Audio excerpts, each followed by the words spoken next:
Hospital అంతా sweets పంచిపెట్టారంట. ఏంటండి ఏదో ఆలోచిస్తున్నారు? కవల పిల్లలు పుట్టపోతే ఏంటే బంగారం లాంటి బిడ్డను కన్నావు. అవునండి, నిజంగా మన బిడ్డ బంగారమే. అక్కతో పాటు పుట్టిన నాకు మిమ్మల్ని అక్కని వదిలి వెళ్ళాలనిపించలేదు. మీతోనే ఉండిపోయాను. బహుశా నా ఆయుష్ తీరలేదేమో, అందుకే ఆ దేవుడు నన్ను తీసుకెళ్ళలేదు. అక్కని ముద్దాడుతున్న అమ్మను చూస్తుంటే నాకు ఏడుపొచ్చేది. కానీ అమ్మ నన్ను దగ్గరికి తీసుకోవడానికి నేను కనిపించను కదా. అమ్మ ఉన్న వాళ్ళు ఎంత అదృష్టవంతులో, అమ్మ స్పర్శ ఎంత బాగుంటుందో నాకు అర్థం చేసుకునే వయసు లేకపోయినా అది అమ్మ ప్రేమని అర్థమైంది. నాన్న కూడా అప్పుడప్పుడు అమ్మ అవుతాడు. ఆ క్షణం అక్కలో కలిసిపోయి ఆనందాన్ని అనుభవించేదాన్ని. మీరు లేనప్పుడు అక్క పక్కనే ఉండేదాన్ని. నాకు ఇంత అన్యాయం చేసిన దేవుడు చిన్న సంతృప్తిని మిగిల్చాడు. ఎందుకంటే నేను అక్కకి కనిపిస్తాను కాబట్టి. నీలాల కళ్ళని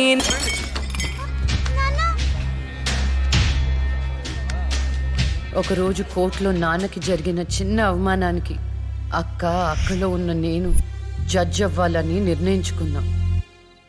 అక్క ఎక్కడున్నా నేను అక్కతో పాటే ఉండేదాన్ని. నేను తనకి కనిపిస్తానన్న విషయం అమ్మా నాన్నలతో చెప్పకూడదని ఇద్దరం ప్రామిస్ చేసుకున్నాం. ఎందుకంటే నన్ను పంపించేస్తారేమో నన్న భయం. అలా 7 సంవత్సరాల పాటు అక్క నేను కలిసి పెరిగాం. అమ్మా నాన్నల ప్రేమ నేను కూడా అక్కలాగే పొందాను. ఒకరోజు అక్కకి జ్వరం వస్తే డాక్టర్ దగ్గరికి వెళ్ళాం. పాపకి టాబ్లెట్లు వాడండి. చాలా సంతోషం డాక్టర్ గారు, వస్తాం. నమస్తే. రామ్మా. మీ పాప అండి? అవునమ్మా, ఎంత పెద్దదైపోయింది. మీ హాస్పిటల్లోనే కదా పురుడు పోశారు. ఉంటానమ్మా. ఆ తాగుబోతు డాక్టర్ ఆ రోజు తాగేసి పాపకు ఆపరేషన్ చేశాడు. పాపం ఆ పాప నరం కట్టయి చనిపోయింది. లేకపోతే ఆ పాపకి కవల చెల్లుండేది. ఇన్నాళ్ళు నాకు అన్యాయం చేసింది దేవుడు అనుకున్నాను. కాదు, ఒక డాక్టర్. పాపా, నువ్వు ఈ టాబ్లెట్లు వేసుకుంటే అన్నీ తగ్గిపోతాయి నా బంగారం. కాదు నాన్న, యొక్క టాబ్లెట్ నాన్న, ప్లీజ్ నాన్న.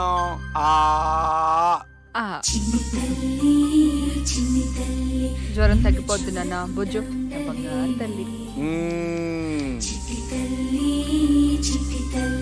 రా, కమా. మీకు దండం పెడతాను. ఇక నా దగ్గర పని చేయాలంటే నాతో బోని కొట్టించుకోవాలా? నన్ను వదిలిపెట్టండి. Come on darling.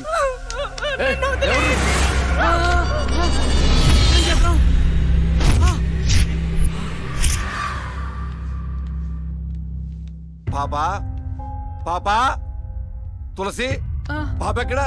అదే అర్థం కావట్లేదండి. ఎక్కడికి వెళ్ళింది?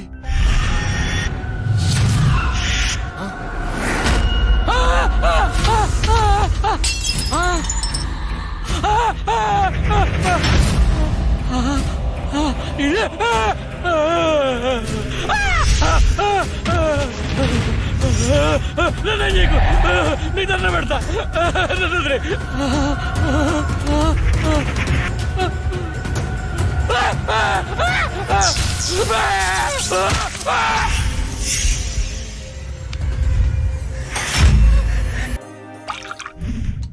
గురువు గారండి, మా అమ్మాయి లా పాస్ అయిందండి. ఇక నుండి మా అమ్మాయి పేరు లక్ష్మి కాదండి, లాయర్ లక్ష్మి. వావ్ పర్వాలేదా? కోర్టు ముందు టీ అమ్ముతునే కూతుర్ని లాయర్ని చేశావు. Very good. ఇంతగా అమ్మాయి ఎక్కడా? లక్ష్మి,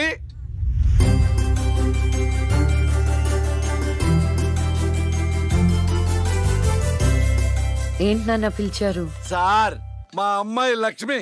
నమస్కారం అండి. అమ్మా, నరసింహరావు గారండి, పెద్ద లాయరు. అవునా? వయసులోనా? కాదురా, మామూలుగా కూడా పెద్ద లాయరేనమ్మా. నేను మీ గురించి చాలా విన్నానండి. అంటే సాక్ష్యాలతో సంబంధం లేకుండా ఎలాగైనా కేసు మీ వైపు మలుచుకుంటారని విన్నాను. అదేనమ్మా లాయర్ తెలివితేటలు. అది సరే, ఇంతకీ నువ్వు సొంతగా ప్రాక్టీస్ చేద్దాం అనుకుంటున్నావా, లేక నాలాంటి వాడి దగ్గర అసిస్టెంట్ గా చేద్దాం అనుకుంటున్నావా? అంటే ఇంకొకరి దగ్గర చేస్తే వాళ్ళ ఇన్ఫ్లుయెన్స్ నా పైన పడుతుంది కదండి. అలా కాకుండా డైరెక్ట్ గా ప్రాక్టీస్ చేద్దామని అనుకుంటున్నాను. నేను నాలా ఉండాలని. వాయిస్ దేముంది సార్, మనుషులు అందరి దగ్గర ఉంటుంది. లాయర్ కి ఉండాల్సింది ఆనెస్టీ. అది నా దగ్గర ఉంది సార్. హానెస్టీ, నిజాయితీ. చూద్దాం నీ నిజాయితీతో ఎన్ని కేసులు గెలుస్తావో. All the best. అమ్మా, చూసావా, నువ్వు నోరు తెరిస్తే అవతల వాడు నోరు ఎలా మూతపడిందో. కోర్టులో కూడా ఇలాగే చంపేయాలా? నాన్న నాకు మంచి చాయ్ పెట్టించి ఏయ్, నా బంగారు తల్లికి మంచి చాయ్ రెడీ చేయరా. మా అమ్మాయి లాయర్ అయిందండి. శుభం. తన పేరుతో అర్చన చేయించండి. అలాగేనమ్మా. శుక్లాం భరధరం విష్ణుం శశివర్ణం చతుర్భుజం ప్రసన్నవదనం ధ్యాయేత్ సర్వ విఘ్నోపశాంతయే ఇష్టకామ్యార్థ ఫల సిద్ధిరస్తు.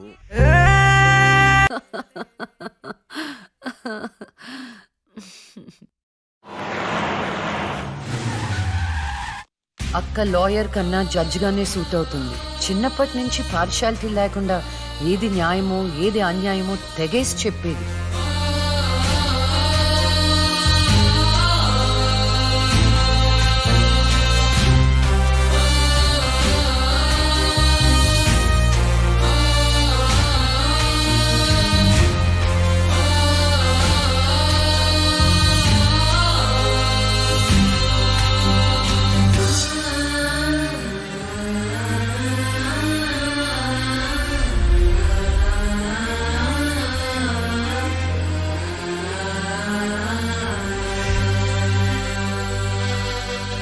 కూర్చోండి.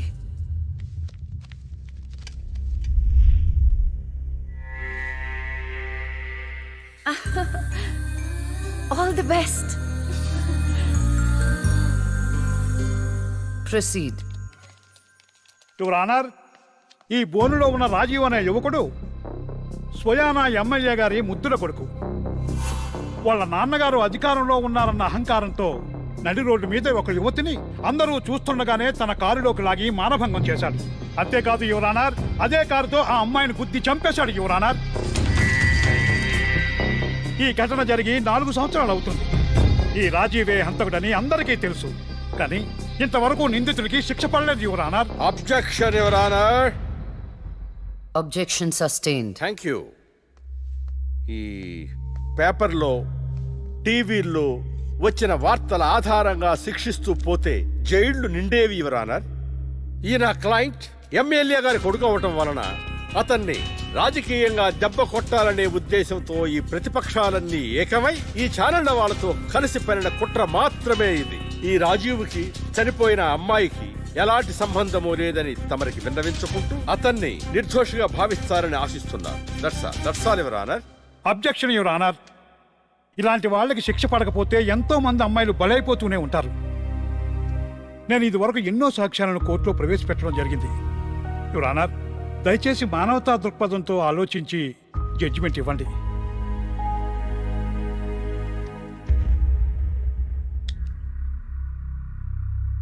ఈ కేసు పూర్వాపరాలు పరిశీలించిన మీదట సాక్ష్యాధారాలు తారుమారు చేసి ఈ కేసుని పక్కదారి పట్టించడానికి ప్రయత్నం జరిగిందని నాకు అర్థమైంది.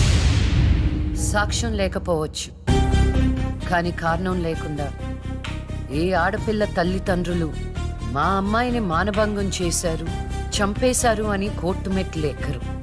కానీ ఈ తల్లిదండ్రులు 4 సంవత్సరాలుగా కోర్టు మెట్లు ఎక్కుతూనే ఉన్నారు. ఈ రోజు వరకు న్యాయం కోసం తిరిగి తిరిగి అలసిపోయిన వాళ్ళ కాళ్ళకి, నా తీర్పు కోసం ఎదురు చూస్తున్న వాళ్ళ కళ్ళకి విశ్రాంతి ఇవ్వాలని నిర్ణయించుకున్నాను. ఇక్కడున్న ప్రత్యక్ష సాక్ష్యాలను రాతపూర్వకంగా సాక్ష్యాధారాలని స్వీకరించండి.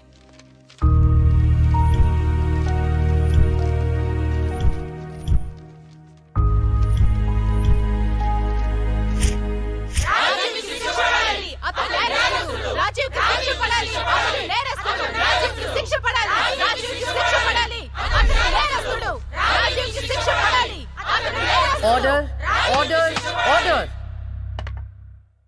రాజీవ్ అనే ఈ ముద్దాయికి లైఫ్ ఎమెన్షన్ కఠిన కారాగార శిక్ష విధించడమైనది.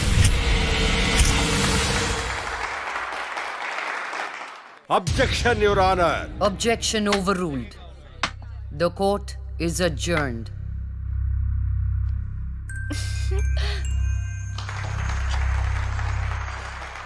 ఏమే, కొత్తగా వచ్చింది అంటే ఏ సీమ టపాకాయో సిసింద్రియో అనుకున్నాం.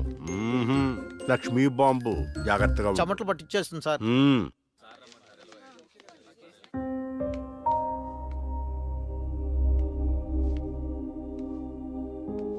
హలో హలో, అందరూ ఒకే దగ్గర ఉన్నారు. ఏంటి స్పెషల్? చేపల పులుసు మేడం. ఓహో. తినండి తినండి. మీ అందరికీ ఒక విషయం చెప్పేద్దామని వచ్చాను. ఇక మీదట దొంగ సాక్ష్యాల్ని ఎంకరేజ్ చేయకూడదు, న్యాయంగానే వాదించాలి. ఏమిటి మేడం, ఏం మాట్లాడుతున్నారు? ఇంకెలా మాట్లాడమంటారండి? హా? కోర్టుని కూరగాయల మార్కెట్లా తయారు చేశారు. స్టేషనరీ నుండి సాక్ష్యాల వరకు ప్రతిదీ అమ్మకమే. మర్డర్ కేసుకో రేటు, దొమ్మి కేసుకో రేటు, రేప్ కేసుకో రేటు. చిచి, చెప్పుకుంటేనే సిగ్గుచేటు. సంపాదించుకుంది చాలు, ఇక అన్నీ మారాలి. అన్నీ మారతాయి. ఇక నుండి దొంగ సాక్ష్యాలు చెప్పేవాళ్ళు కోర్టు సరౌండింగ్స్ లో కూడా కనిపించడానికి వీల్లేదు. ఎవడైనా కక్కుర్తిపడి డబ్బు కోసం దొంగ సాక్ష్యాలతో కేసుని గెలిపించుకోవాలని చూస్తే వాళ్ళని కూడా నేరస్తుల బోన్లో నిలబెడతా, శిక్షలో షేరింగ్ ఇప్పిస్తా. ఇక నుంచి న్యాయం గెలవాలి, న్యాయమే గెలవాలి, న్యాయమే గెలవాలి, న్యాయమే గెలవాలి, న్యాయమే గెలవాలి.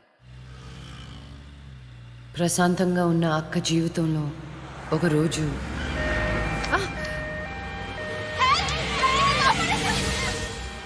అంబులెన్స్ లో అమ్మాయిల ఫాలో అవ్వు. జాగ్రత్త.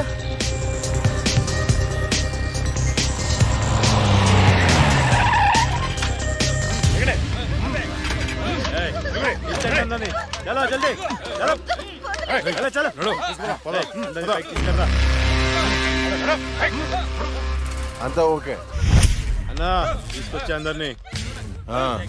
ఏం ప్రాబ్లం రాలేదు కదా? అంబులెన్స్ లో అమ్మాయిలు ఉంటారని ఎవరు గెస్ట్ చేస్తారన్నా? ఏయ్, వీళ్ళందరినీ ట్రక్ లో ఎక్కించండి. ఆ దుబాయ్ షేక్ గాడు ఒక్కడే ఫోన్లు. అసలు అది సార్ ప్లీజ్ సార్, దండం ఓయ్.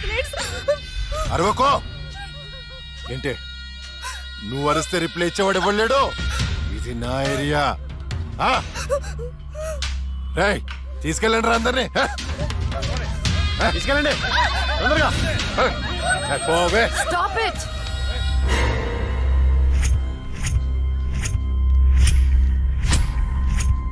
ఇవ్వచ్చువే నువ్వు. అది తర్వాత.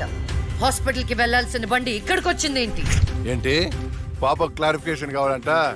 రేయ్, ఇచ్చేయండి రా. అమ్మాయే కదా అని అలుసుగా చూస్తున్నారేమో. లక్ష్మి, జస్టిస్ లక్ష్మి. ఆవేశపడి అటాక్ ను చేశారో ఆక్సిజన్ ఆగిపోద్ది. Arrest him. వదలరా.